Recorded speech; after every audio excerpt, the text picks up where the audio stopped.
Welcome to Boris FX Live. Sponsored by Dell, NVIDIA, and Intel. Hello everyone and welcome to Boris FX Live. My name is Ben Brownlee for Boris FX and we are here to give you a sneak peek of what's coming up in Particle Illusion. So this is stuff that has changed over the last few years, but also seeing some of the brand new stuff that might be making its way into the next version. I'm not going to be doing this by myself. I will be, of course, joined by some special guests today. We've got Alan Lorence, the product manager for Particle Illusion and one of the big brains behind it as well.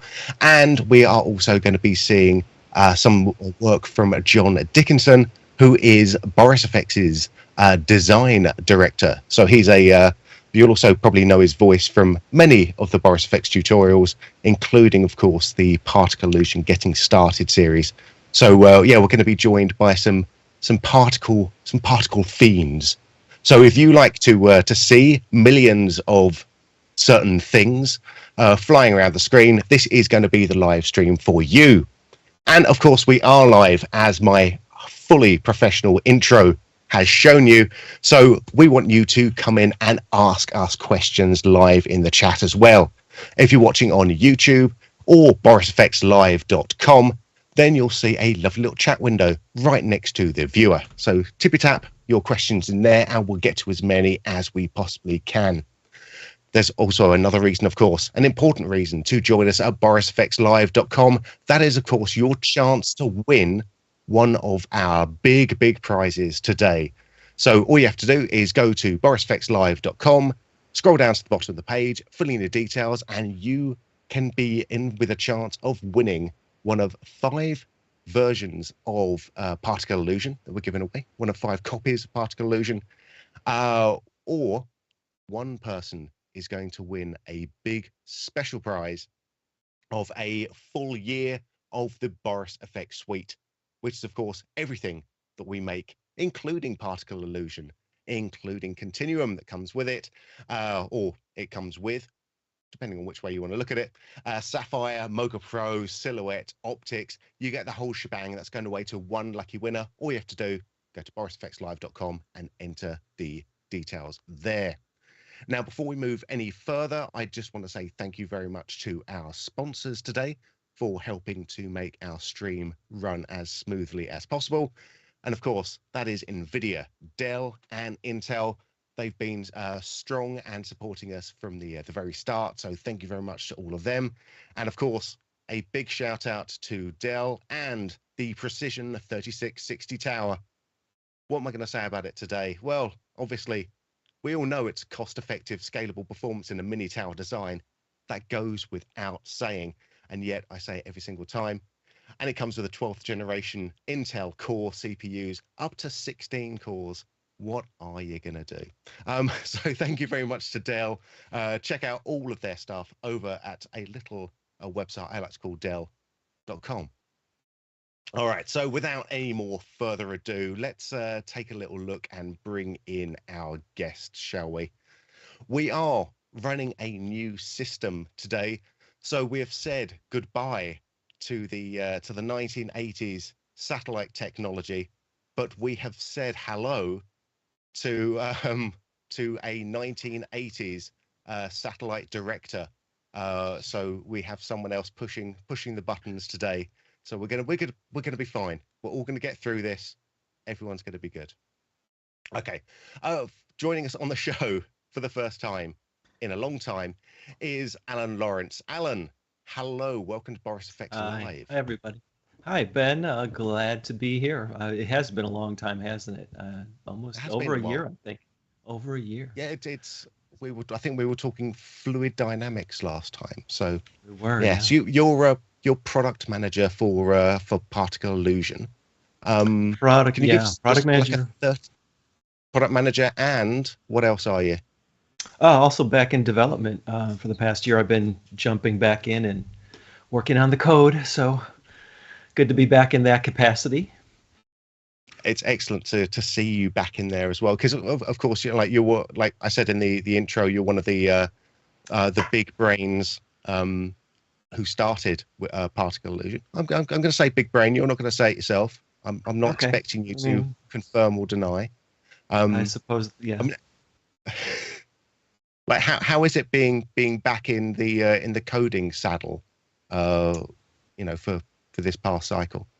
It was a big initial sort of learning curve, because anybody who used Particle Illusion back in the early 2000s knows it was much, at the core it was the same, but everything else, the UI and everything else is different. And so it was a little bit of a challenge to get back into there and figure out which parts I remembered and which parts were brand new. So it was a challenging couple of months, but I think I'm pretty comfortable now, and maybe, as you can attest, been able to make some improvements to some of the. Absolutely. And we're going to have a look at some of those improvements over the next few minutes, maybe hour or so. But I want to bring in John as well at the moment, because John Dickinson is Boris FX's design director. Hey everyone, good to be here. You've been working with Particle Illusion for quite a while as well now, haven't you? I have too, and with Alan as well. I have to say, having Alan back with his hands in the code is fantastic. Some of the things we're going to look at today, things that Alan put together pretty quickly, and it's just nice to see that Alan's right in there with it and doing such a great job, as well as the rest of the Particle Illusion team, of course. Of course, yeah. We're going to see there's been different flows that have gone through the development cycle as well, and I think we'll talk about those, and we'll see in this little sneak peek where the flow is going to go for the upcoming release, and I think it's quite exciting. It's really come a long way too. Definitely is the best it's ever been, and I can say that as a user, because I've been using it for a very long time. This release in particular is very exciting because it's got some really nice motion graphic style features, which I really love. Cool. Well, shall we just take a little look about what's going to come up, and what we're going to talk about sort of overall. We're going to be looking at some of the new features with Alan, and John and I are going to be chiming in a little bit as well. We're going to be talking a little bit about how we got to this stage, in the first place. So, there's, like John says, there's been a lot of changes that have happened very quickly in the last few versions. So I think it's probably good to, to make sure that everyone's up to speed on that. Then I think we'll dive in, and we'll take a little bit of a screen share with Alan, look at some practical examples, and John, if you've got something to show as well, that would be very nice. Of course. And if people are very lucky, and if they hit the thumbs up button enough throughout the stream, that'll be enough, Ben. Just Alan and I'll be plenty, I think. No. If people are hitting the thumbs up button enough, I will jump in and show something else at the very end as well. But only if people are really lucky. We are not worthy. All right. Well, let's head over. Let's start with you, Alan. And can you just maybe talk a little bit about the sort of the overall project for Particle Illusion, and what is it you try to achieve, and what is it we do achieve with each of the versions?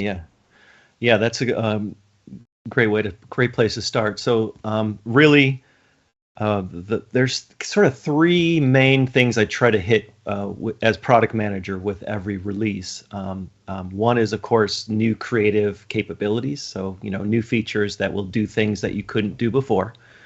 But then, kind of second, close behind that is improved usability.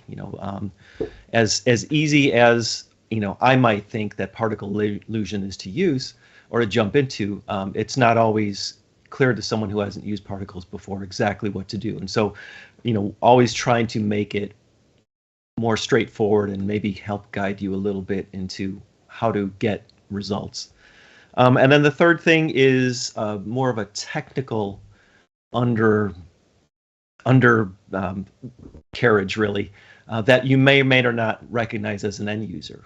So sometimes we have to, sort of rebuild parts of the engine that may not give you any visual, indication that anything's changed, but it's a lot of work, and there's a reason for doing it. And I just want to point out, when we talk about me joining the team back in development, on the what I'm focused on is more on that sort of usability and some of the creative capabilities stuff. I'm not doing the big technical changes. That's the rest of the team. Everybody who's worked on it and is still working on it, besides me, is doing kind of the heavy lifting. Doing the big, I guess what stuff. I would call, so big kudos to them for really kind of coming up with the the switch to 3D, which Particle Illusion back in the day was not, and all those sorts of things, and I'll touch on those a little bit more as we kind of go into this. So you mentioned some of the things that we've done over the past few releases, and I'd say I've got a small list of things. It's not going to be fully comprehensive, but something like nodes, for instance, our nodal navigation system was, I guess I would put that into the category of improved usability and also technical under the hood. Fluid dynamics was definitely a creative capability, but a huge technical undertaking. And so that one fits two of those three items. What else was it? 3D model emission. 3D models was again, it fits both of those. It's a new creative capability, but it's also took a bit of, quite a bit of technical knowledge that we've had from, we had in other products. Like Title Studio had the capability to import 3D models, so we were able to kind of use some of that expertise to get that into Particle Illusion. It's not, it's not copy and paste code and it's done. It's there's quite a bit of work, but it's, it's nice to have a team who has some experience in that area and could, more easily or proficiently tackle that task. What's other kind of stuff? So caching, improved use of multiple CPU cores. Those are what we would consider in the technical bucket, but really it has an end result because to users because it's much improved performance. I think, as John will say again and again, the latest versions are much snappier than they've ever been, and that's because of that, that sort of time we've put in under the hood to improve the technical aspects. And as far as some of the things in the improved usability, we can in the last release we had reorganization of all the parameters, which was a sort of a minor thing on let's say a marketing bullet point, but I think from a usability standpoint, it made Particle Illusion parameters much more accessible to a lot of people. And to go along with that was the parameter de-emphasis, which you'll see when we start sharing the screen a little bit. You'll notice that some parameters are a little bit de-emphasized, or you might say grayed out. That just means that they don't currently have an effect because of another parameter is causing them to have no effect. And that really kind of helps you focus on what part of which parameter set in Particle Illusion is doing its work. So I think that was kind of a big change in the usability. Let's see what else is there. Object widgets was another new addition where you can more use the sort of standard 3D widgets to move objects around in the 3D space. That was a big usability improvement. And then there's a lot of things that really we don't really talk about, but if you're using Particle Illusion, you're probably noticing a lot of little things, just a little more consistency in a lot of the way some of the buttons work, or little improvements as far as tooltips, being more complete or more consistent, and the way certain dialogues work. Just all those little things that just make for a little bit more pleasant workflow. And those are the types of things that, in earlier releases, we didn't really, they were on the list for sure. But, when you have things like, okay, we need to get 3D working correctly and we need to get fluid dynamics working, it's kind of hard to put a lot of time into tooltips. And so that's kind of where I've been easing myself back into the workflow is, taking on some of those simpler tasks that really don't really show up on any of the other developers' radar yet because they're busy doing more heady stuff. So, and I mean, that's cool. Ben, John, I mean, hopefully you've noticed those things.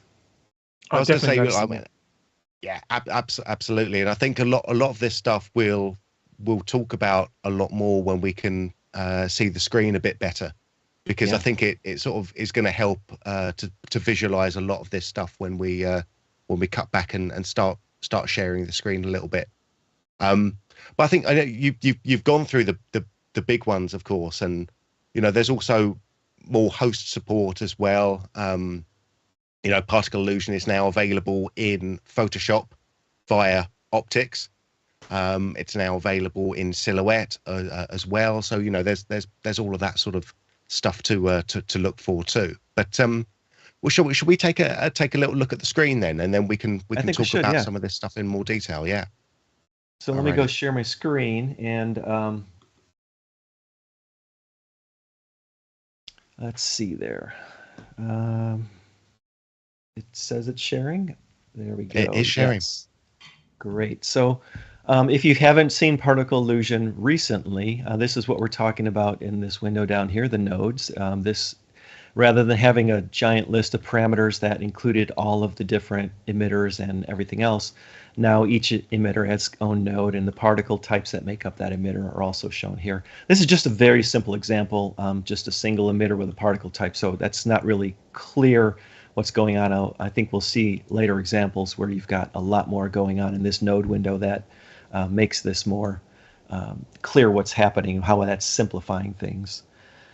Fluid dynamics, you'll see in a few examples later, and some of the videos that have been showing, essentially force objects. Any force object can be turned into a fluid simulation by just checking the enable fluid dynamics checkbox, and I'm not going to jump into that right now. Whoops, hit the wrong key. But caching, you'll see a little bit of caching work here, but that's really more apparent when you're working from a host, as John will tell you. And parameter de-emphasis, I mentioned before. I just want to point that out. If you see some of these parameters that are grayed out here, like for instance here, weight is grayed out, and you might wonder why that is, and that's because the particle type has no weight, so it doesn't really matter what this value does. And that's that's just to kind of make things easier for you. So those are some of the things I mentioned a minute ago, but I'm kind of tired of talking about the old stuff. Let's jump in and show you something new. What's coming up in the next release, and that'll be the 2023.5. If there's no objections, Ben, John, I'm going to go ahead and let's do it. I've already got like a ton of questions from chat already, but let's have a look at some of the new goodness. Right. So a few versions back, I don't remember if it was 2021 or 2022, we added lines that you can use to connect particles to the emitter, and you could connect particles to each other in certain ways. But in this release, we added sort of a new twist on that, and it's trails. And so this looks very similar to what you just saw with the connecting to emitters, but if I go ahead and adjust something that makes the particles move a different way, you can see that that's actually tracing out the path of the particle. And so that's going to open up a lot of creative possibilities for you. I'm going to show you a couple examples here. Actually, I'll show you real quick. I was going to wait a minute, but I'm going to just go ahead and show you. John is it's one of those simple things that you feel like, okay, this might make a difference, and then you notice that you're using it every single thing you do. And this was one of the ones. So I just wanted to say this is, I guess this is what I was kind of talking about when I mentioned having you back in the development side of it, because I know that you sort of you jumped on this, and within a few days you had something to show us, which was great, and that's kind of like what I like about having you back, getting these small things. I know you don't do some of the bigger things, but it's nice to have you playing with these small things that make a big difference too. I'm not these features, call these small things. Goodness me. Small things that do big things, Well, I mean, that's again, like it's not just all me. Like we have a team and we discuss, we discuss features, and we've got a long list of feature requests from internal and from customers and everything else. So it's, this Trails might have been something that I, seemingly put together quickly, but it's not all from my head. It's, I didn't totally invent Trails.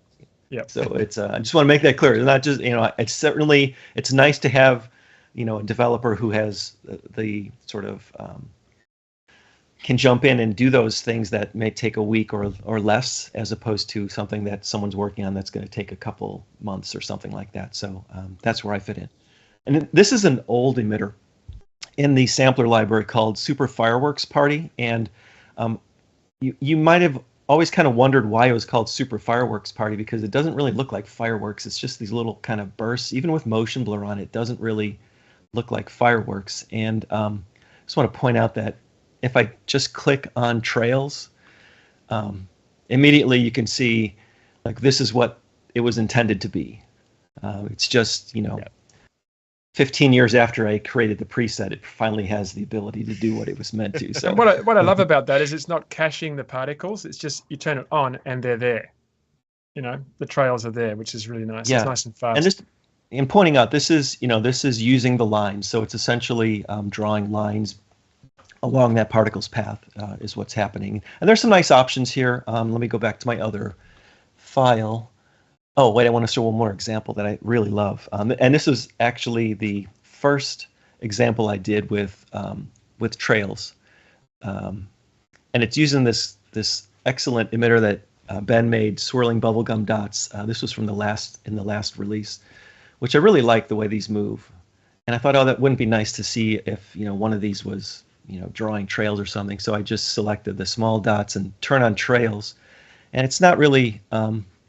nothing really going on here. You can't really notice it, but then I was like, well, let me crank up the length of the trail a lot, and then maybe make the thickness quite a bit more and bring up the visibility a little bit. And whoops, very sensitive. And now you've got like a completely different look here that is really pretty nice. I like that. I really like that look. Yeah, it's going to be a fun way to kind of breathe life into some of the presets that are there, and they just give you new ideas. And I know John's got tons of new ideas already with this stuff. So let me go back and show you some other stuff we've done with lines. Simple stuff. But again, pointing out that we've had this ability to connect lines to the emitter for a while. Something that always bothered me, especially when there's a lot more particles, is the way, the lines all converge on the one point, and then that center gets very, very hot, overblown. I don't know how you would you say it, John? You know what I'm talking about. You turn it on, and like that center is just so congested. Well, it gets all clippy, right? The colors just all clip over each other. Yep. And so there's a new, let's see, where is it? Lines fade. So we got a lines fade parameter, and if I increase that, oops. So jumpy. I don't know why my mouse is so jumpy right now. So you can see as I increase it, it fades out the starting point of the lines. And if I can make that negative though, and if I make it negative, it fades out the end point. So it's a nice sort of way to decrease the emphasis wherever you might need that. And it works for all of those line types. So if it's, let's see, I guess it doesn't work for connect particles. Trails has its own fade, so connecting to birth position also does the same thing. So it's really pretty. It's really pretty nice. One thing I like though, I noticed when I started playing with this that fading out those lines toward the center kind of gives it like a more of a depth to it. And I was like, well, it's kind of losing the illusion because all the lines are the same. And I realized, like, well, maybe I can do something with the size of the particles and change the line thickness. And so there's this new size scales thickness option, and if I crank that up, you don't really see anything happening yet. Let me increase the thickness of those lines a little bit. I'm going to make that 10. Oh, that is really interesting. Why is it? It's like a different scaling factor now. But you can see what's happening here. The bigger particles have thicker lines now, and that's all goes off of the size variation. If you had no size variation, that parameter wouldn't do anything. And so it's kind of a neat. In some cases, that can really add to your look. It doesn't work everywhere, but it's an option you have, so that's kind of exciting too. Little things. Good possibilities for sort of making some sort of faux 3D towery type things as well. So you're not just spitting out lines. This could be used for other sort of creative processes. It does work for trails too, so that's scaling. If I turn off the regular, and so the trails also have that scaling ability too. So it's a nice feature. There's a little thing like previously the intense or additive parameter was the lines just use what the particle had. Now you can set that separately, so you can have additive lines and non-additive particles, or vice versa. And in some cases, that really makes a nice difference to the final look. And again, it keeps things from getting too blown out. So that's a nice thing. I hope you guys get some use out of that. And I think that's it for the lines. I mean, it doesn't. There's not much there, but there's so much you can do with it. So I'm going to move on to something else completely different, and that is the forces. So we've already got fluid dynamics, which I think I can show another project if we need to. I'm sure there's some questions about that, but as far as what we've changed in this version, we had the regular straight box forces, and a force just affects particles after they're created, kind of like a wind. Think of it that way, that you can change the direction and strength. And we had grid forces, which each of those little grids boxes could have a different direction and strength. So it was a way to kind of mix up the force vector, but it's kind of obsoleted now by this new feature, which is we've added a direction turbulence to the forces. So with direction turbulence 0, the particles are just being blown straight to the right that way. If I start increasing turbulence a little bit, direction turbulence, let's see if I can scroll slowly enough. Yes, I can. Okay, start adding a little bit of turbulence, and you can see that the beam of particles is kind of changing a little bit. I'm just going to type value so I don't have to scroll here. And now you've got some sort of randomness happening. But it's not like the grid force where things are pretty discrete, where each cell pointed a specific direction. This one's much more organic and smooth, and it's using the same sort of turbulence that's in the emitters and things. And so you have the new controls for frequency and stuff to sort of make that, do fun things, add a little bit of animation to the, or evolve the turbulence over time, and you start getting some really nice sort of smooth, and this is not fluid dynamics, this is just straight force turbulence, which I think produces some really nice results, without having to go to the complexity of the fluid dynamics simulation. And if I do add fluid dynamics to this, I can still do that. It seems like the turbulence is a little bit less effective on, maybe not. I haven't had a lot of experience with it. It does make a difference, Alan. Does it? Okay. Yeah, I'm going to show an example where you force turbulence actually will even help with fluid dynamics, and they help each other. Great. I'm glad it does, because I was in my initial test, I was like, I wasn't really seeing as drastic a difference as I thought I would, but yeah, it's a nice feature. That force turbulence, I think I'm going to use that all the time now. A direction turbulence of forces. Let's see. Why don't we talk a little bit about some of the UI stuff that I like to do. One thing can I just break in a second here, because I've been writing down as many questions as I can at the moment. So I just don't want to sort of just bombard you with a ton of questions at the end. There's been so much love for what you've shown so far, especially for things like the trails, and people want them now immediately.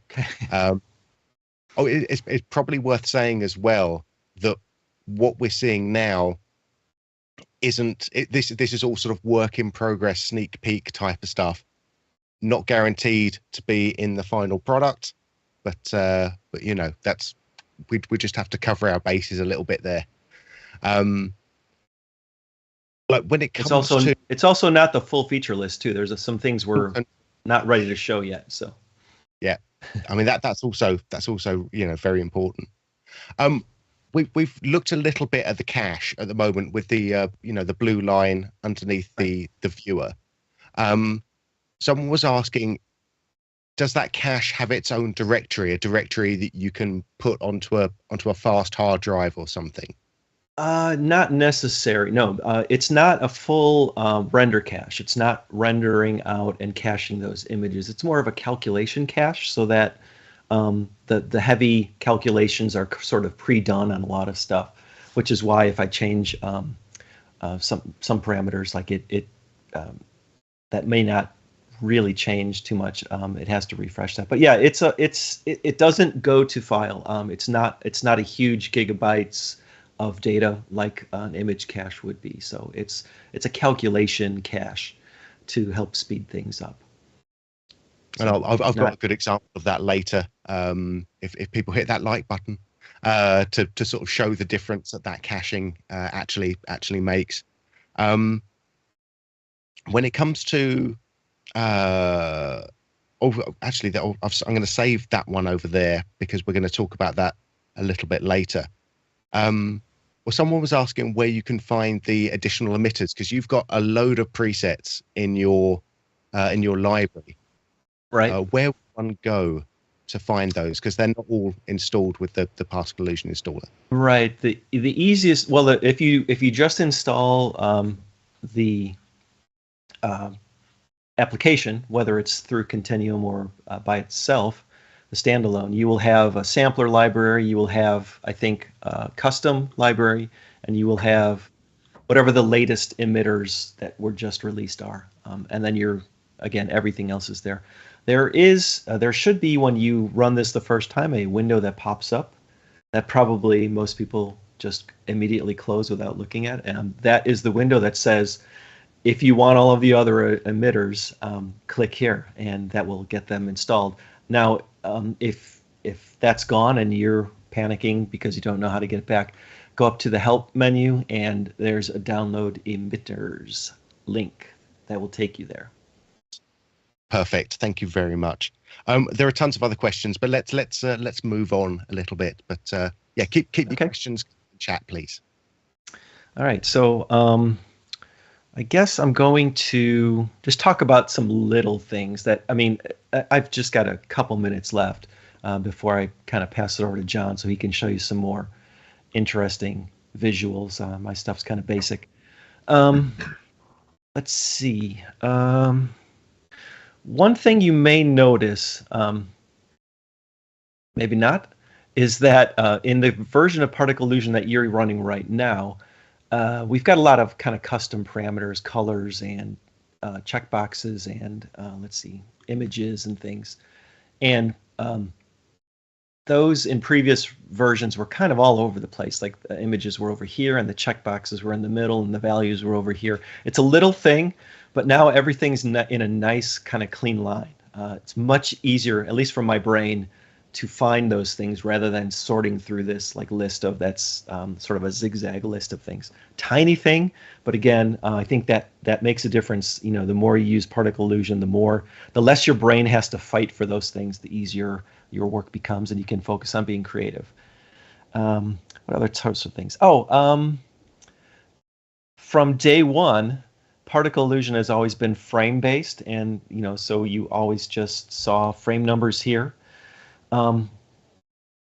If your workflow is more time based and you don't like seeing frames, that was always sort of you always had to do the mental calculation. So now we've got the frame rate display there right away, which you can click to change right away. And also you can change the display here to time just by clicking, as the tooltip shows you. Click here, switch over to time. Tiny thing, but for some people I'm sure that's a big deal. The in-out points now show both frames and time. And what other things did I do? I cleaned up, I made it just a little more interactive as far as what you can do here. There's little nice things like if your cursor's over the I don't even know what we call this. Over this bar, you can scroll wheel, and it'll jump by. It'll snap to 1 second increments. So if you want to play range that's 3 seconds or 4 seconds, just use your scroll wheel, and now you can set this wherever you want. And I'm not sure why that just did that, but that's just a nice little usability thing. Play range is now saved with your project file, which never did before, which always bothered me whenever I set up. I took all the time to set up a play range to render, and then reloaded the project, and then it was completely gone. So those are little things that I think, I put in that category of, our other developers are really tackling bigger fish, and but those little usability things really kind of add up. Something that someone mentioned on one of the forums, emitters have what we call preload, and if the preload is non-zero, that means that that's sort of like it's, I don't know, other applications call it running up, or I don't know, pre-run. Pre-run, yep, exactly. So that means that at frame 1, the particle's already doing something. Some people mention that they always forget where that is or how to know if that's happening. And there's now a little indication right here in the start bar or the start frame bar that shows you. And if you just roll over that and click on it, it will highlight for you where that is. Just a tiny thing that is a problem spot for some users, and just figured like there's a simple way to fix that. Maybe not a big deal, like I said. You're not going to see that on any marketing materials, I'm sure, but it kind of just makes everyday usage a little bit simpler, I hope. I think it's those things as well that I like, because what they're doing is also taking away or making explicit problems that people might be having with the with their projects. They might not remember that they've set something up, and so having it explicitly placed where they can't miss it is actually really helpful. I know from a user point of view, as much stuff as I can take my brain away from having to sort of figure out, the more time and the more sort of mental space I have for actually doing the sort of creative work. Quality of life improvements. Yes, thank you very much. Definitely. There's one more thing I almost forgot about. They're also mentioned on the forums. That's a little bit of confusion, and understandably. Let me see if I can find an example. I think I'll go ahead and just load another emitter up. Maybe like one of these explosions. That might be a good one to look at. So like Boom Blast 8. I always liked this guy. And so if you've got a parameter that's got animation in it, it'll be outlined in red. That's one thing. These keyframe navigation buttons, always a little bit let's say unpredictable, because sometimes you would use these to jump to the next key or the next frame, let's say. First of all, this button now switches to delete. It shows you can delete that keyframe there. It was always, that was not a function before. And then also these arrows are now working consistently. So these will always kind of work as expected in conjunction with this. And then if you're using Particle Illusion right now, you'll notice that this is sometimes a little bit, you're wondering what is going on here because it's just not behaving the way you expect. So that's a little thing, but just makes it more straightforward and easier to use. And now it's quite clear that if you want to delete a keyframe, which you might not understand how to do, there's a button for it now. I didn't know that, Alan. See, everybody learns in these live streams. Everybody learns. Let's see. That's about all I'm gonna say right now. I think because I'm kind of eager to see what John's got. It's time for me. Yeah, Alan. let John You go hold ahead. your horses, young man. You hold them right now. I've got questions. We're working for different people today. We've got chat to worry about. That's who I care about. All right, I've got like there's a few other ones that are kind of building on stuff you've already shown, Alan. Okay. I mean, one of them is the de-emphasis, which is fantastic and has been like such a huge improvement to my work. One of I'm trying to find the name, but I've lost the name. But one of the people in chat was asking if there was a way of sort of building on top of that de-emphasis, and instead of de-emphasizing certain parameters, you add specific emphasis to parameters. So if you've designed a preset, for example, you can emphasize particular parameters that you might want people to start playing around with first. Oh, as the preset creator. Yeah, as a preset creator, it's one of the things that we have in Sapphire in the builder. We choose which ones are most important. So whether that's a nice idea. Yeah, I think it would be helpful, and maybe I'm going to write that down and see what's possible there and what makes sense. But yeah, great idea. Can I add to that? Because I was thinking about that just this morning, actually. When I'm searching for certain parameters in Particle Illusion, it's definitely much easier now. But I still, for some reason, have trouble finding number.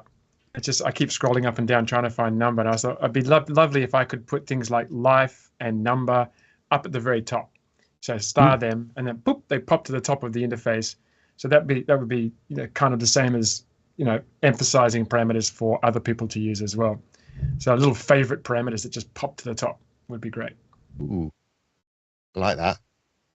I think that's kind of nice. Yeah, I think that's kind of spicy. Spicy. Spicy. Right, well, let's. I'm going to let Alan carry writing that one down while I've got the find my next one here. Going back to the lines and the trails. So the difference between trails and making something into a super emitter.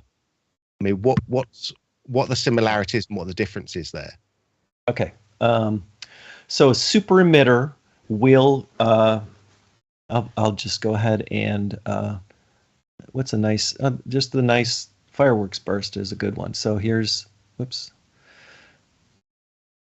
so super sparkle burst here is a super emitter. A true classic. Classic, yep, exactly. So it is an emitter that is creating other emitters, and those emitters are creating particles. So as you can see, like in essence, you kind of get trails here, and I can certainly set it so that the particles don't have any velocity coming off, so they come off like in a straight line, but it's still not quite the same thing because it's not giving you a consistent or straight trail. Even if I do something like this, I don't. So they're not like sub particles. That helps a little bit, yeah. But it's still like as you can see, it's still it's not a true trail. It's kind of making particles as it goes, but it's not the same result. So you could have kind of gotten there before, but now if I wanted to really fill that in, I could just go ahead and just add trails to those particles. And now that actually is not doing it. I want to add them to the super emitter, which you could do as well. I didn't show that. So now even if I took off the particles, but I'll just make them there. So now the super emitters themselves, the emitters themselves are creating trails. So you kind of could have done it before with super emitters, but it really limits, you'd really have to kind of limit and play with the values quite a bit. But this just makes it so much, the lines trails makes it so much easier. And the other thing with trails, of course, is that they're based off of the particles that they're following along. With a super emitter, you can give those particles that are being generated by the super emitter their own velocity, their own direction as well. So I mean that's Right. another Yep. difference. Yeah. Super. So just another way of doing something similar. I'm not sure if I answered that question fully, but hopefully I No, gave that's you a little cool. bit of the difference. Yeah. No, that's excellent. Alrighty. I think we've I mean I've got a few more questions, but I think some of these are going to be much more suitable for John. Yeah. So Did you want to do prizes first, Ben, or is that? I do absolutely want to do some prizes first, yeah, because this is my favorite bit of the stream, and no one can take that away from me. We've hit the real prize till after the prizes, right? Oh yeah, absolutely. I mean, everyone's going to be a winner when they're seeing your presentation, but I've got a special prize for 2 people. All these people did while we were chatting, they went along to borisfxlive.com, because obviously this is Boris FX Live. And they went down to the bottom of that webpage and they filled in their little details. They went tippity tappity, filled in their details there, and they were entered into this giant virtual tombola that I take big pride in spinning around, at various points throughout the stream. So what we're going to do is we're going to give away a couple of prizes.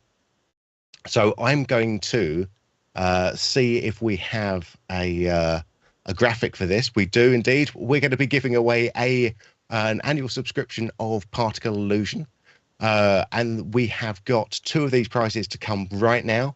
And the first one is going to be given away to one lucky person, and that lucky person is, drum roll please, Kevin Washington. Kevin Washington, thank you very much for being part of Boris FX Live. You have won our first prize of a annual subscription of Particle Illusion. But it's all right. We've got another one to give away to our second prize winner of the day, and that one is going to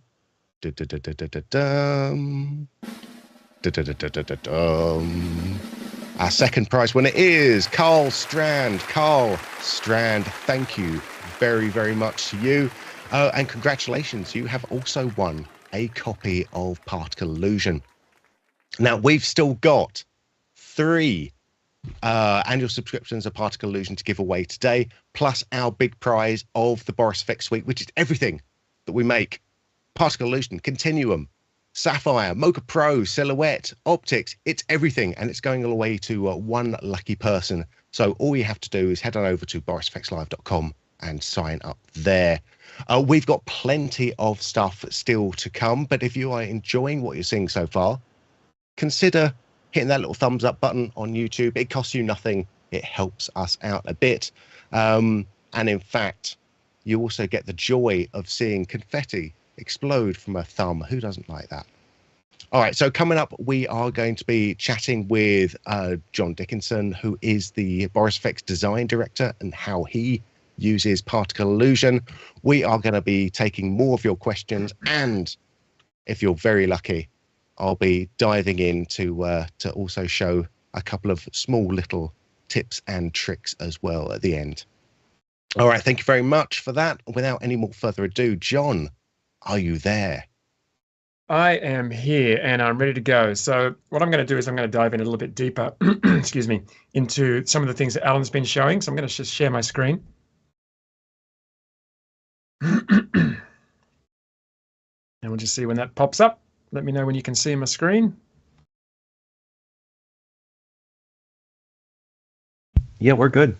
You're good to go? Okay, so first thing I wanted to talk about was just something that Alan just showed a second ago. He showed this particular preset here. This was the one with the super emitter. And it's funny enough because I was playing with this yesterday and seeing how I could take this a little further. Every time we release a new version or when new features come, I like to open up what we've already got and see how I can, enhance that using the new features.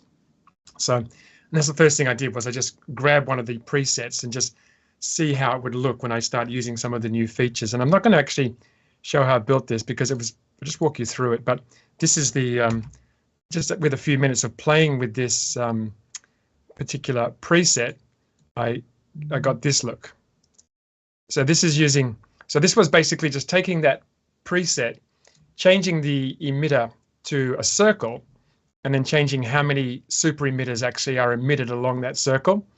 And you can see, if you look closely, if I just roll my mouse in, you can see how we've got the trail, not only on the super emitter, but on the particles as well. So we turn trails on for both of them. And what I like about this is the particles, if I increase the life, as they move around, you can see you get this shower of sparks, which is really beautiful. Now, I've been faking this kind of look in After Effects using the echo effect. And if you've used the echo effect in After Effects, you'll know that it's dog slow. It's just, it's got to cache every frame, and it takes forever. But here I just turned this on, and I got a really quick, beautiful look of that kind of echo kind of style. So I just wanted to show that. It's really beautiful because even if the particles are really small, you still get a trail and you can kind of see where the particles are going. They just last a little bit longer. Even these little ones over here, you can just still see them as they fade out. It's really pretty. I love that kind of look. So I just wanted to show that one. I'm not going to dig in and just want to show how easy it is to build stuff just from existing presets using some of these new features. All right, let's look at a couple of examples. I want to show a bit of direction turbulence and a little bit of trails together. And I'm using the preset version of Particle Illusion here. And if you've been following the Boris FX website, you'll know that recently we launched a tutorial that shows how to blow your logo or text away like sand or dust. And I wanted to try some of these new features with this. So this obviously doesn't look like it's being blown away like dust. It looks like it's being stretched. But I've just sort of set it up sort of halfway so that we can jump in and see how we can use these features. So I'm going to launch Particle Illusion, and we'll take a look.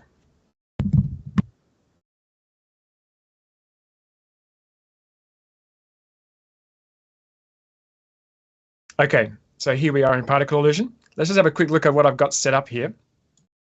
So I've got my emitter, I've got my particle, and I'm using this preset in the plugin version of Particle Illusion called Logo Burst. So I'm using my logo as the particle generator, and this is how you can create those effects where things blow away like sand and dust, or where things are on fire, or you have smoke coming from them.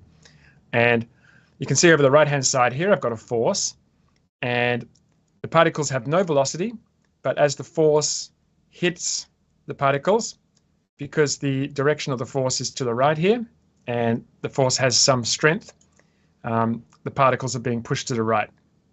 So you can see the strength is set to 2000, so it's quite strong. And they're being pushed out like that. And I do have to say, the previews I'm getting now, because of the caching, is so much better. I can work so much faster in Particle Illusion now. It just gets better every version. All right, so up until the new force turbulence or direction turbulence feature in the upcoming version, we had a way to break this up, and this is what I used. I used, for the type for the force, I used a box grid. I'm going to turn that on. And you can already see, if I just hide the HUD, you can see how that's breaking it up. But see how it's kind of blocky? It's breaking it up in chunks. So if I turn the HUD back on again, so we've got like a 3D grid of cells here, and it's breaking up that particle simulation into that grid. And I always found it was a little tricky to get it to look realistic because of those chunks of particles. If you use a couple of other forces and play it around with a little bit, you could get something that looks okay. I mean, it doesn't look bad, and you still might prefer that look, the way it sort of tears off like that. But I'm actually going to go back to box, and let's have a play with direction turbulence. So let's see how this looks. I'm just going to slowly increase the direction turbulence, and let's see what we get. So you can already see the difference to that.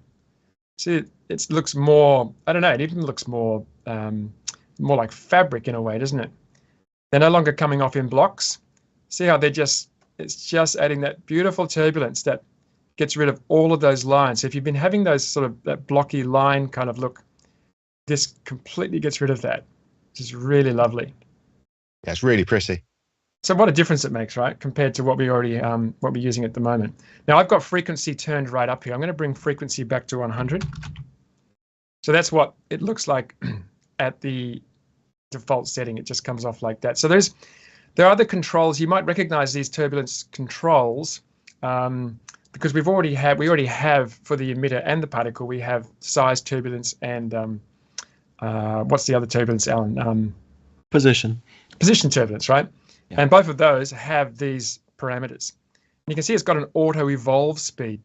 So this is adding motion to the turbulence. I'm going to bring that back up again. I'm going to bring it up to 500. And I can increase the auto evolve speed. And I can also play with different directions for auto evolve if I wanted to have it go up or down or, forward or backwards. So that's already giving me great results. And look how responsive that is. It's so much easier to set these kinds of simulations up now than it was in the past. Even if I crank up the particles, let's throw caution to the wind and come back to our emitter. And if I just click on number, you can see I've got a couple of keyframes here. So I'm starting off with 1,000, and then I'm going on the next few frames, I'm going down to 0. So we don't generate any more. I'm going to bring this up to 3,000. One of the things about creating these kind of simulations where things blow away like dust, in previous versions, I could never get my particle count high enough to be able to get the logo almost solid. But now it's much faster. So even if I press play now, you'll still see that we get a pretty good fast preview. You see how it's caching really well, see that? So even with really high numbers of particles, we still get really good responsiveness. That's going to make these kinds of effects look better than they've ever looked in Particle Illusion, which is fantastic. Now, I'm never satisfied, of course. So I thought this looked good, but I wanted to see what it looked like with fluid dynamics. So let's turn on the fluid dynamics. Now, what I like to do with fluid dynamics is rather than use the force that's actually pushing the particles, I like to use a separate force. And I'm going to double click that to enable it. It's a fairly new feature, so double clicking to turn nodes on and off. And if I turn the HUD back on, you can see that fluid dynamics force is encompassing the entire scene. And that's all it's doing. It's just adding fluid dynamics. I'm just going to bring that back to 16 for a second. And we'll come and turn that HUD off. And let's have a quick look. What I might do, just to make it a little faster, is turn the particles back down a little bit.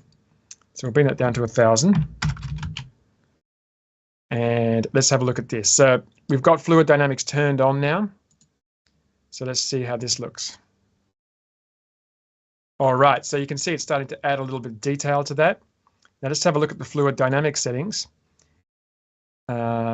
Let's see. Fluid dynamics.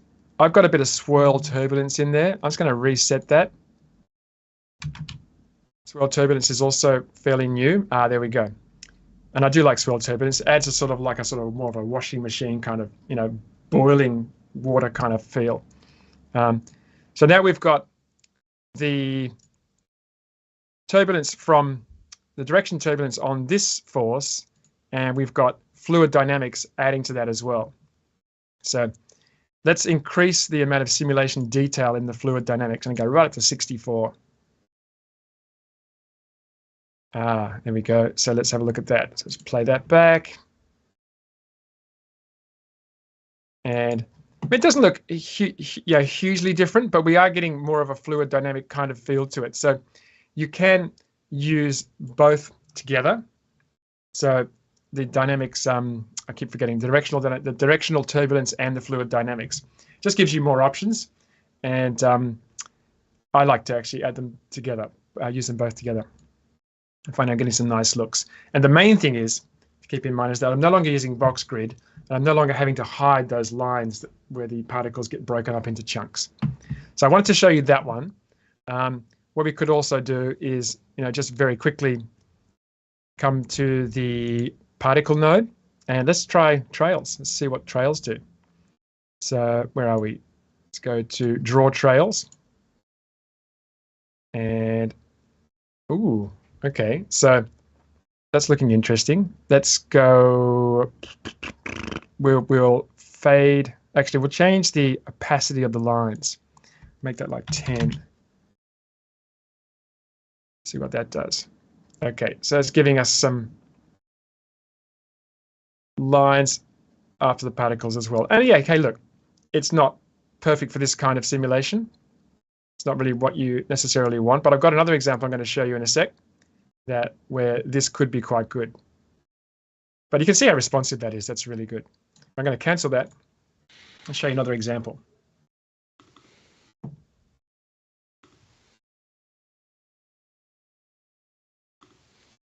Okay, so here I've got some After Effects text, just a live text layer, this word illusion. And I have applied Particle Illusion to a solid layer. And in the Particle Illusion plugin, under Emission, Mask, and Text, I've chosen that text as my emitter. So the actual particles, the particles are emitting from the edges of the text. So my text is now the emitter. Now I can change that text and it'll update. We can do that in a moment. But I've got this basically set up where I've got a force that's pulling the particles upwards, just like that. Let's go in and take a look.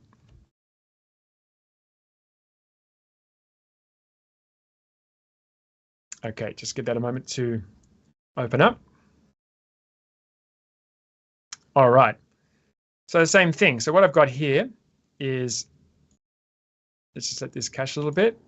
So there's my text, there's my force, and you can, once again, I've got the grid turned on. And this is what I would have had to do in the past. See how that's pulling that text up? And you can see those kind of little rows of particles. And I mean, it's not looking too bad. What I could do is come to the force and I could increase the grid count. Let's make this 20. And yep, that's probably a little better. And we'll make this 20 as well. So what we're doing is we're decreasing the size of the cells. And this one 20. So that's breaking it up. You can see if I just roll in there, it's actually breaking it up. And it doesn't look too bad. It's not too bad. But it's still not quite right. You can see they're kind of blocky. I'm going to turn that off. Once again, choose box.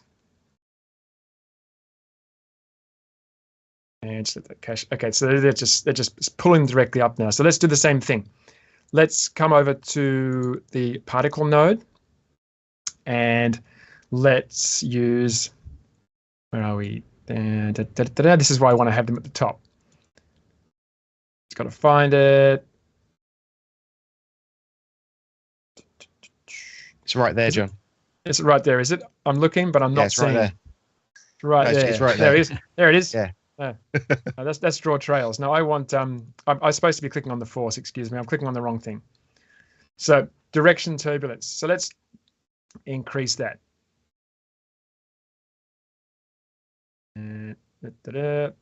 One's probably not going to be enough.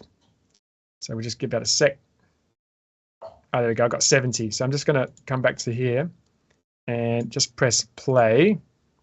So now that's starting to show something a little different. Not quite right yet. So I need to come and play with the, let's see, the frequency. 300. So I want this to kind of got the dog barking in the background. I want this to kind of look like, you know, smoke or there goes the dog. That's good. And there we go. See, that's kind of giving you quite a different result there. I'm going to just turn on auto evolve speed. And, okay. Let's play that back.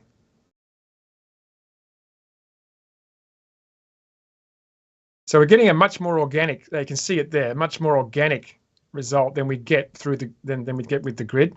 Obviously I want to play maybe with the octaves and the frequency, but I had it at this point and I thought now is probably the time to try fluid dynamics as well. But before I did that, what I wanted to do was just add some color to this. And this is one of the new upcoming features I wanted to share with you as well that Alan hasn't mentioned is the brand new gradient features. So if I select the particle node, you can see color over life currently is basically just white. I'm going to click on that. So up until now, the gradient editor, the color gradient editor in Particle Illusion has been super basic, but now I have to say it's one of the most feature-rich gradient editors I've ever used in any piece of software. One of the key things that I love about it is the presets. So I can now load a preset, which is fantastic, not have to sort of futz around with the color panel and try and make things on the fly. So I can just click load a preset. I don't have any factory presets in here at the moment. We don't have them installed. But you can see the little yellow dot on the gradient shows that these are the ones that I've saved. Just a little quick preview of this. I can customize how this looks and make it the way I want it. I'm just going to choose this guy here. And can I break in for a second, please, John? Because I think Alan, can you tell people the genesis of that particular feature, the sizing feature? It didn't have it, and now it has it. I mean, the sizing feature was me saying, I think it should look like this, Ben saying, I think it should be like this, and John saying, I think it should look like this. They should be square like Photoshop. And Ben's like, no, they should be long, and I thought they should be bigger.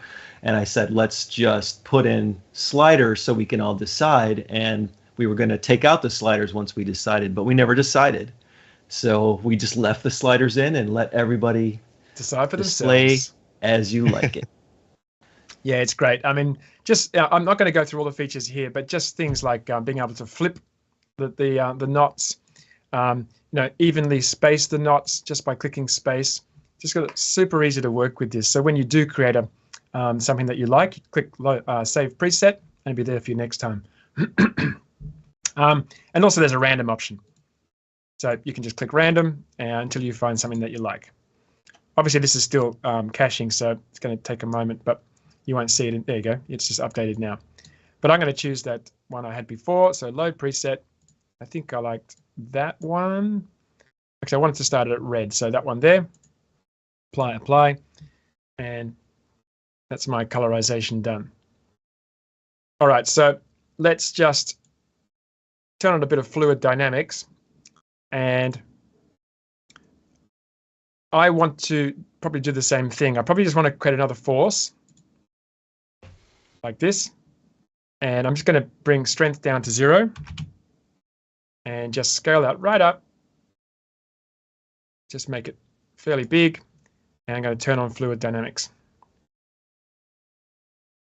And John, you want to move that to frame 0 as well. It's starting at frame 77. Yeah, and that's why it's up. Yeah, I understand that. Okay. Okay, so I'm going to turn on fluid dynamics. Enable that. And let's just see how this changes this. Obviously, it's got to cache a few frames. Obviously, having fluid dynamics in there is going to make it a little slower. So because I made the force encompass the entire text, obviously fluid dynamics are affecting this as well. It's affecting these particles as well. So I wanted to demonstrate that. So I'm going to grab the second emitter and just going to move it up. Just stick it up in here. So I want these particles to get this fluid dynamic look as they move up into that force. Like that. So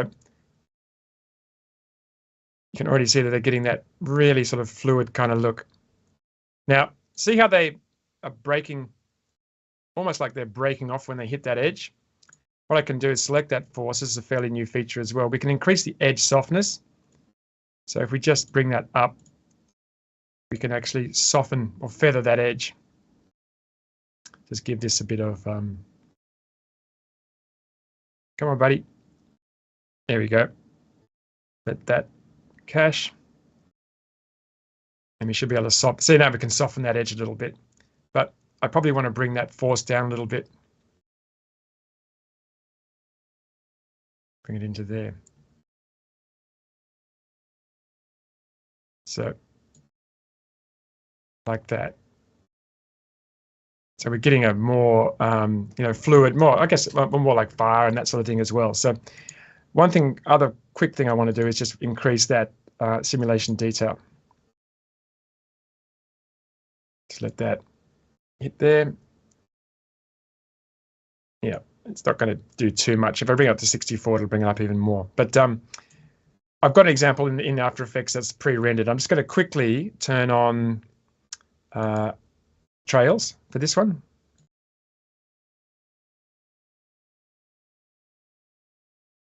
And you start to get a feel for what that can actually do. Or maybe I'll just bring the opacity down, line opacity. I can play with the taper, the trail fade. There's a bunch of different settings in here that I can play with. What would be nice to do is do a when Particle Illusion is released, I'll do an office hours where we can spend an hour in here and really sort of play around with it. That'll be great fun. I'm just going to cancel out of there and just show you the pre-rendered version. So I've got this version here where you can see as the particles come up, that's what they look like with a few settings changed and, with the trails on them as well. So, and I only spent 25 minutes, half an hour, on that, but started to give me some really interesting results. And I know that if I put something like vector blur on there, I can start to get more fire, more flame kind of looks. And that's because the trails really help, lay a really nice foundation for that. And obviously with the fluid dynamics and with the force turbulence, can really start to get things that, can look quite good. And it's starting to look really quite nice. Beautiful, John. Yeah, thanks, Alan. I think the new features are really helping. The speed, the trails, the turbulence, and I can definitely get that looking, take that even further for sure. So that's I haven't shown all of the features either. There's other things there. There's presets for the opacity over life. There's presets for the over life parameters. A whole bunch of other things. Maybe Ben will touch on those, but I know Ben's got some stuff to show you, so I'm going to pass over a couple of little bits. Yeah, I'll show a little bit. Thanks, John. Don't go too far away because I've got a couple of questions before we move on. Because that's awesome. Like there's a couple of things. Like one of the ones that's come up a bit has been about training, because there's been so many new features that have been added in. I know you've done a lot of tutorials, but where can people find those? Well, we have the basic training series, and we do need to add a few more tutorials to the end of that. But that's not to say that we don't have information about the new features. Every time we release new features, we release a tutorial on our YouTube channel, and you can find them on the Boris FX webpage in the training section. So. And I'm always talking about these new features in, the office hours live streams and things like that I do as well. I presume what I like about those is that it's not always just the features that you're talking about. You're actually looking at them in the, in the process of an actual practical project as well. So it's not just this button does here, this button does this. Well, that's right, because I'm using the software to create looks for Boris FX. So, and I'm a broadcast designer by, through 20 years, and I use this software to create things for television, and now I'm doing the same thing for Boris FX. So when you see me using it, I'm using it to try and create something that's actually real, rather than just saying, hey, here's a cool feature, here's a button. Yes. Yeah. No, that's what I really appreciate. And like you were learning from Alan during his presentation. I always learn some new stuff from your stuff. Yeah, we all learn from each other for sure. Yeah. We do. It's really cool. I've got a question that came up a little bit earlier as well, which was about using particle illusion for data visualization. So I thought that maybe that's a time to talk a little bit about the differences between the standalone version and the plugin, possibly. Yeah, sure. I mean, Alan might be able to say a little bit more about that. I'm not experienced with data visualization. I don't know that I can specifically say about what they're asking, but certainly, I guess. Are we talking, plugging information into a spreadsheet? I was thinking, yeah, I was thinking about like connecting information through After Effects and expressions, that right. Sort of thing. That's because that's something you can't do in the standalone version of Particle Illusion. The standalone version of Particle Illusion is free. It's available for everyone, but there's the plugin version which has a lot of special features as well. John, if you'll click on the layer that has Particle Illusion on it and see the effect controls for it, so we can talk about a little bit which layer has PI on it. Yep. There we go. Yeah, so if you spin open the particle properties for one. Yep. So here you have access to some of the sort of scaling factors for some of the main parameters. So for instance, if John realized, oh, it'd be nice if the size of those particles changed later in my project, and I had another way to drive that, with an After Effects expression or something, you can do that here.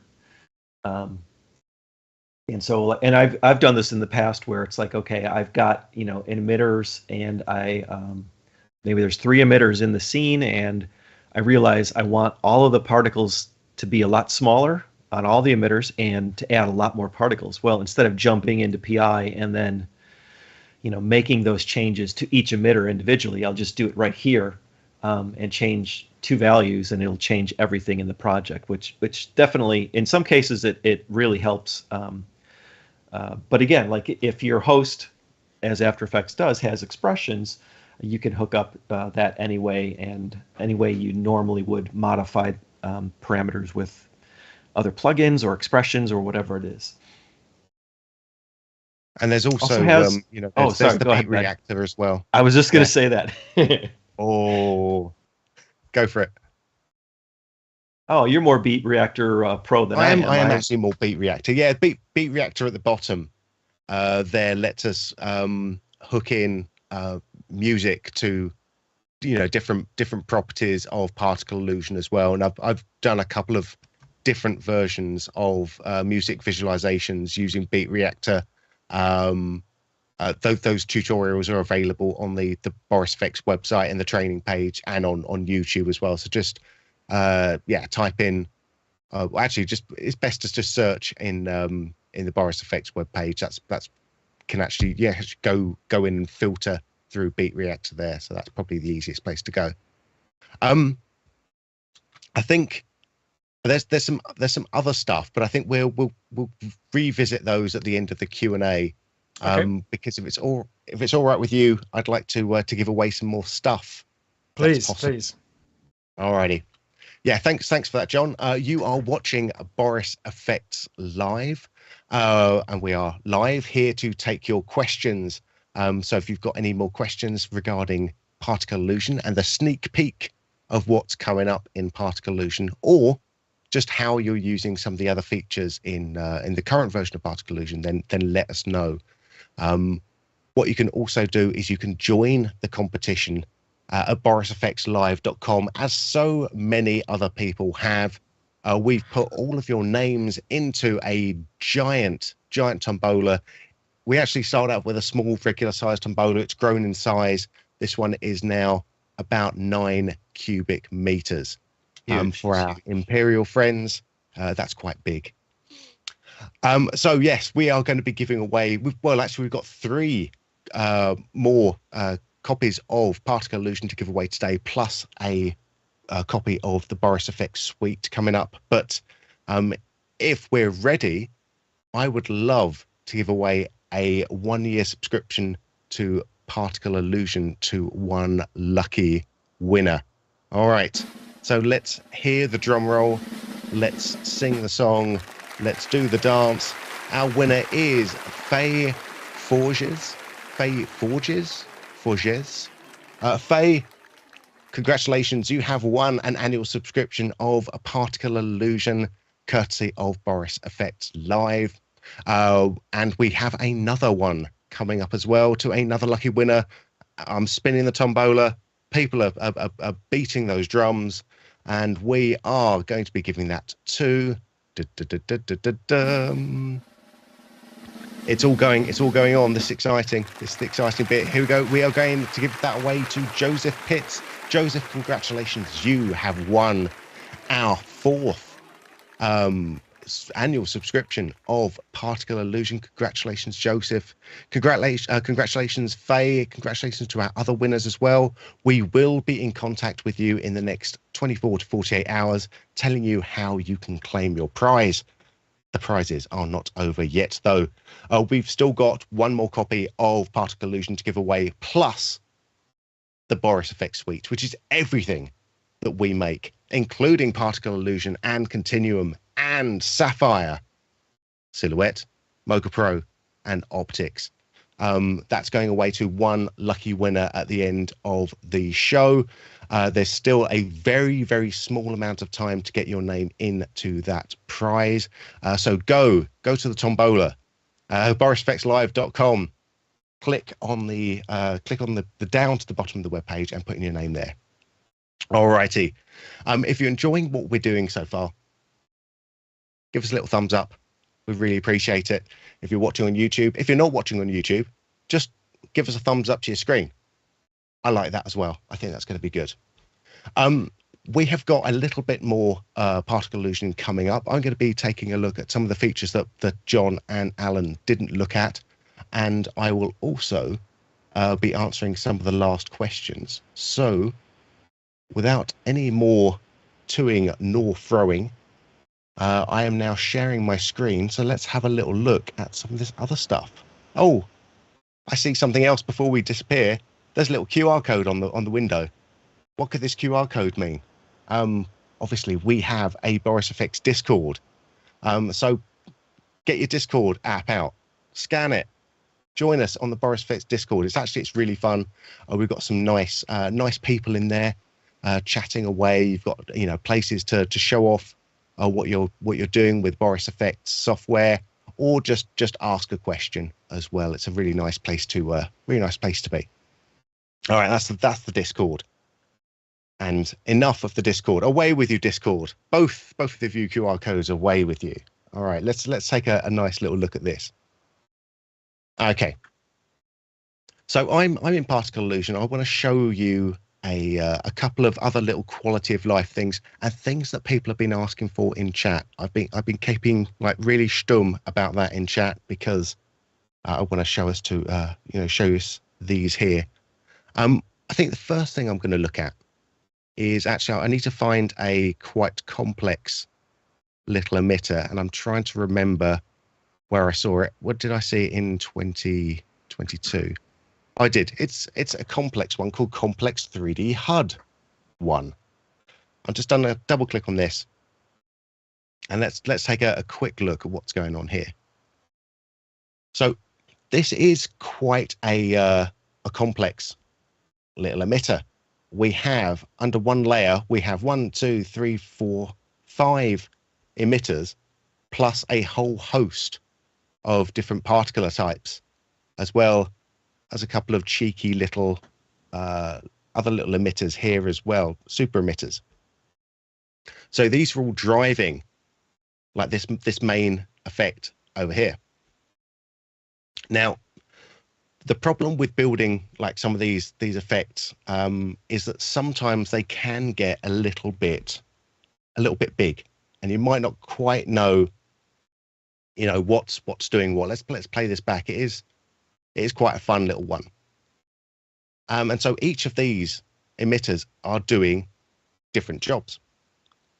Now, previously, we'd have to come in and go up to each and every one of these and just sort of disable them one by one to sort of leave us with the thing that we're wanting to focus on. No more. No more. One of the nice little things we have now is a lot more interactivity within the node itself.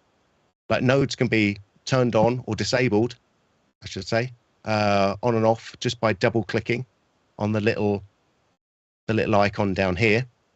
So if I take my HUD rings, I can turn those on and off just by double clicking. And if I alt double click, it's going to just solo that particular emitter. So that's showing me all of the stuff that's going through this emitter. So that's the emitter here. And this is connected to 1, 2, 3, 4, 5. Oh my goodness, I didn't even realize it's connected to so many different particle types as well. So if we wanted to only see, well, let's double click on that emitter again to show everything one more time. If we only wanted to see one of these particle types, all I have to do is alt double click on a single particle, and it's just going to show me that particle. It's going to be a little bit tricky to see because this isn't the most, biggest particle type there. Maybe this one's a bit clearer. So we can quickly activate and deactivate. Woo! There we go. So now we can just see what that's doing there. Really speeds And it up I too, think right, Ben? You know, and it speeds up your completely. workflow. Mm. Yeah, and this is huge because like when I'm designing some of these ones, like I do end up getting a little bit kind of carried away. Yours are rather large. Some of these. So like having this and being able to just sort of easily and quickly kind of disable and re-enable this is really, really useful. The other thing it allows me to do is let's see, I'm actually going to busk this. I haven't tried this out yet, so I'm going to try this one out live on stream because that's what professional streamers always do. Yeah. Because I happen to know that this particular emitter has been fixed. There was some of the clever maths devs that Alan was talking about have actually gone in and they fixed some of the particles so that the particles are working like they're meant to.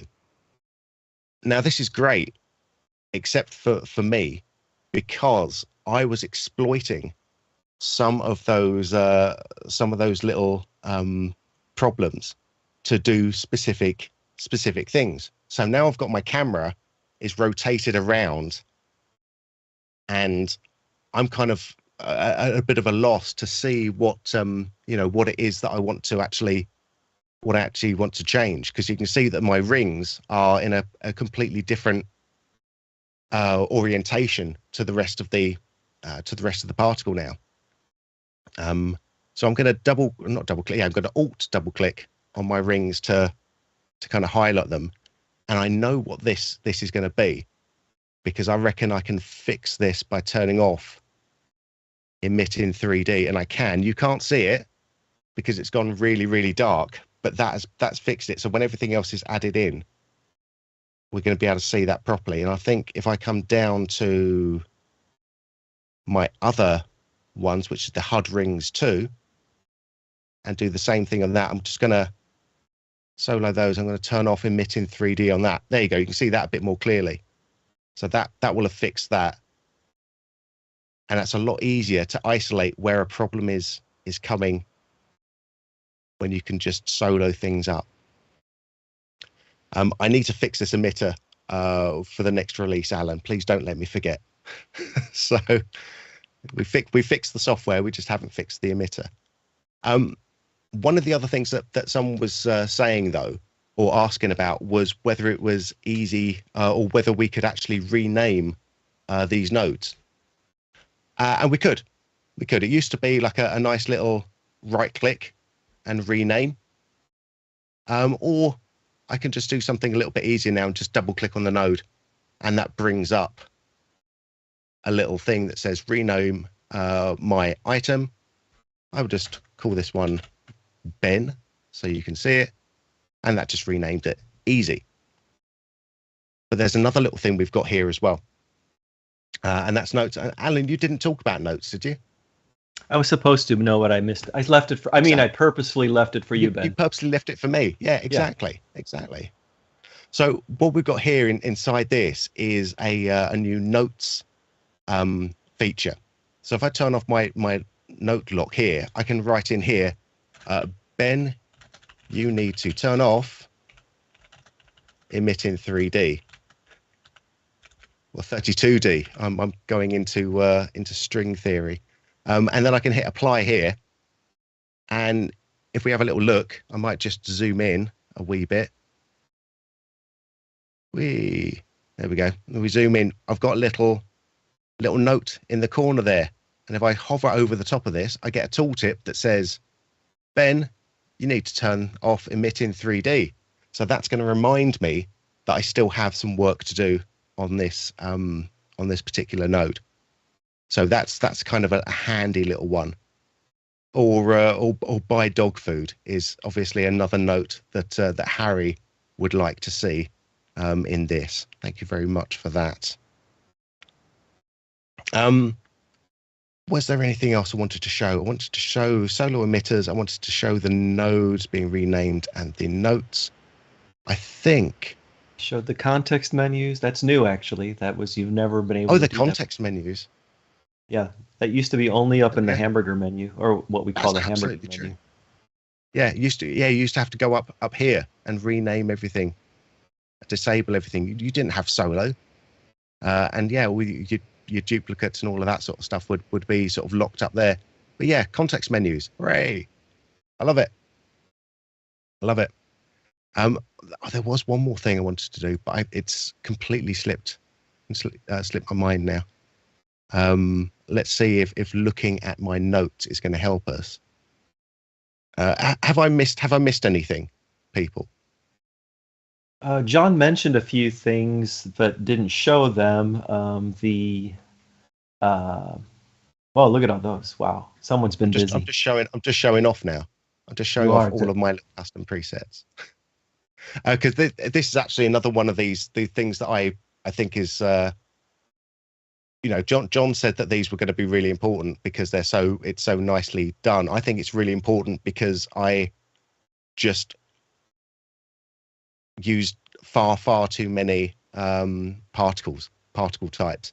So having to go in and actually do the exact same color on each of these particle types was just such a huge time suck, and that's really easy. You just sort of load the preset in, kind of like that.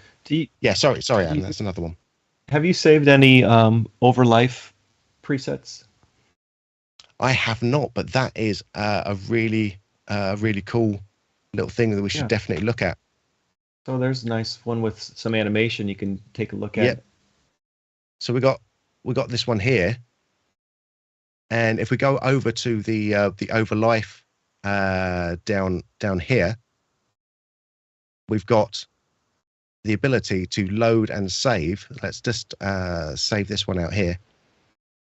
This overlife thing here. So instead of having something that just sort of starts off and it was continuous, and we have to come in and we have to start to, do different things to multiple. This actually is probably a good idea to come in and figure out which of these I am working on. There you go. Solo it. Everything's a lot faster somehow. Weird that. There we go. Yeah, so now instead of having to redo that life graph 100 times, we can just save that out and then we can load that in and we can use those for any overlife parameters. So obviously there are going to be some factory preset ones when we ship, like sort of fade in and fade out overlife. Those sort of more common ones. But you can come in and you can do all of the ones that you want to, and if you've got like a sort of custom setup you want to do and repeat just on one particular emitter, you can do that here as well. And I find myself, I feel I'm going to be using these a fair bit. There was one other thing I wanted to say, but this is going to be a little bit involved because I'm going to have to come in and out of Particle Illusion. So I'm going to hit apply on this, and I'm going to stop sharing my screen for a second. This is a warning to our lovely director. So I'm going to hit apply, because as soon as I do this, my screen share is going to disappear, and I'm going to have to start sharing a different screen. There we go. So now we should be back with After Effects in any second now. I just want to pay particular attention to this render time down here. I'm going to skip to the very end of my composition, and it's going to take a little while to render this one out, because this is what we were talking about with the caching. So the render time on this frame was 6 seconds and 6.3 seconds. But when I go to any other frame within here, it's not going to be anywhere close to that, because like most of the maths has been done in that original cache. So all of these frames at the very start are going to be a lot faster to render out. And so this is really the importance of the of that cache there, is that you might have like a quite significant sort of first render, but as soon as you've done that initial caching, everything else gets really nice and fast, even with a ridiculous amount of particles going in. So that's kind of fun. One other little thing which we were talking about, or someone mentioned in chat, was whether Particle Illusion was available for Photoshop. Let's cut back to me for a sec, and let's go there. Yes, Particle Illusion is available in Photoshop. We just have to come at it through a different Boris FX product. Let's come in and share this one. Let's share my screen again. There we go. So I'm going to come in here, and we can actually find Particle Illusion for Photoshop within Optics. So Optics is our stills editing, our photo editing application, but it also includes Particle Illusion directly in here. And like, we've got all the emitters that we've seen, available to us within Optics here. So we've got, a lot the complex. There we go. I'll do my complex 3D HUD, and we can just composite that over black, just so we can see it is actually working as normal. There we go.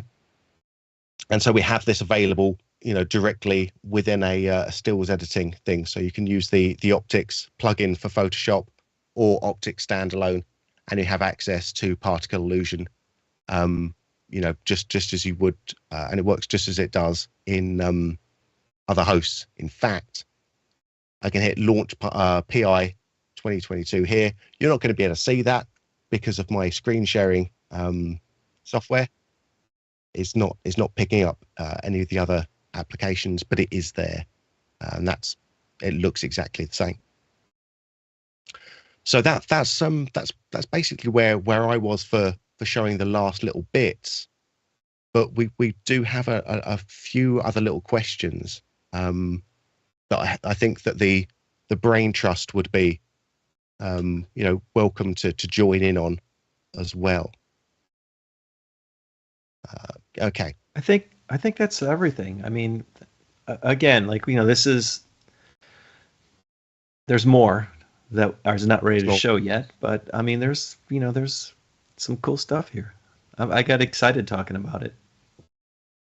It's cool, and there's a ton of cool stuff. Like, speaking from a user point of view, there's a ton of cool stuff that's there to help make that learning curve of Particle Illusion feel a little bit less steep. So some of the stuff that you want to see isn't going to be buried somewhere. It's going to be a lot more sort of front facing and a lot easier to find, which I think for a new user is obviously very important. I've got a question that's just popped in. Are these new, well, when are these newer features going to be available, and are they going to be available on standalone? Yes, the way we do it, we work on the new features that they go into the plugin version, the Continuum version, in this case 2023.5 first. The standalone version then gets updated to the free, those same features. That free standalone version gets updated typically a couple months later. The reason it kind of we work out a few of the issues that might have been in the plugin version, and also make sure that everything is working in the standalone by itself, and there's nothing we overlooked. So it's typically the free version is a few months behind, but they are coming. Yeah, everything you see is coming. Of course, it's nothing that uses host features like some of the stuff John was showing. Those are plugin features only, but all the stuff you saw, lines, all the UI improvements, everything else we've shown will be in the free version, the standalone version. I've got a special for people who are using the free version at the moment, and they might want to go up to the premium version. We're running a special offer, a limited time special offer. So if you're watching this on the replay, you might be too late, but it might be worth trying anyway. If you go and go to the premium Particle Illusion plugin on the Boris FX website and type in the promo code PI plugin, all one word, 50. So PI PLUGIN 50, PI plugin 50, you'll get 50% off of your first year. So that's rather lovely, I think. And if someone can just drop the proper promo code in the chat for me, because I'm sure that I've messed that one up.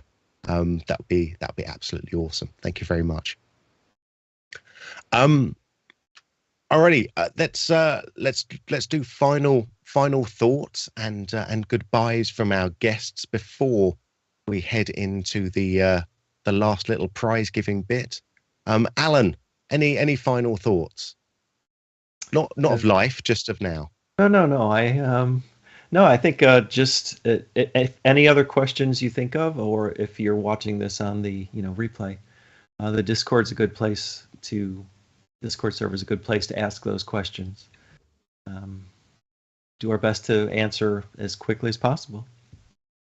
Excellent. And there's the QR code to join the Discord server. Thank you very much. John, where can people find more of you and listen to your dulcet tones? Well, yeah, obviously in tutorials, but also in office hours. I'll be doing things on Particle Illusion in office hours, our weekly stream, which I don't always do, but I'll be doing them every so often, and also on the Discord. I mean, obviously I'm in Australia, so for Australian people or people in my time zone, there's also a bit of a crossover with the US. I do occasionally sort of jump into the Discord and just do stuff live as I'm working on it. So it's definitely worth joining the Discord, because I'll just ping in the lounge that I'm live, and it'll just be only the people in the Discord will know that that's happening. So and you might be able to check out some stuff there as well. Often I'll do that when I'm working on something and it's just like blowing me away. I just want to share it. So join me on the Discord as well. Absolutely, yeah. It is a great place to be. I am lurking around the server a little bit too much. So if anyone has questions, not just about Particle Illusion, but about any of the Boris FX products, then we do have specific areas for those as well. And it's always very fast to get a response. Yep. Cool. All right. I want to say thank you very much to our guests today, Alan Lorence and John Dickinson. I'm going to say goodbye to you, and I'm going to Thanks, everyone. Some more stuff. All right. Thank you, guys. I will talk to you maybe in a year's time or so. All right. Or maybe a little bit later today. Bye for now. Okay, thanks everyone for joining us with Boris FX Live. We're not quite done. We still have my favorite bit of the show left, which is me giving out free stuff, because that's kind of what I like to do. So we have a 1-year subscription of Particle Illusion still to give away to one lucky winner, and that lucky winner is going to be coming up right now. It's all very exciting because I don't know who it is. Who's coming out of the tombola? It is Kay Hoddy. Kay Hoddy, congratulations. You have won our 5th and final license for Particle Illusion that we've given away this stream. So thank you very much for joining us today, Kay. But we have one more special prize to give away, and that is the Boris FX Suite. That is everything that we make. We have a 1-year subscription going to a lucky person, and that person is Boris FX Suite's everything we make. That lucky person is I can't hear the drum roll anymore, by the way. This is 100% my fault. Aaron, Aaron, congratulations. You have won the big prize of the day. Boris FX Suite. It's a 1-year subscription, $1,295 value. Congratulations, Aaron. Well done for being part of this live stream today. All these people did, they went to borisfx.com and entered their details. They didn't have to do anything else. But I want to say thank you very much again to our guests, John Dickinson and Alan Lorence. I want to say a big special thank you to Brian Fox in Mission Control. We are trying to run a different system at the moment now. We're trying to get these live streams working even better. So, you know, there's a lot of stuff going on backstage.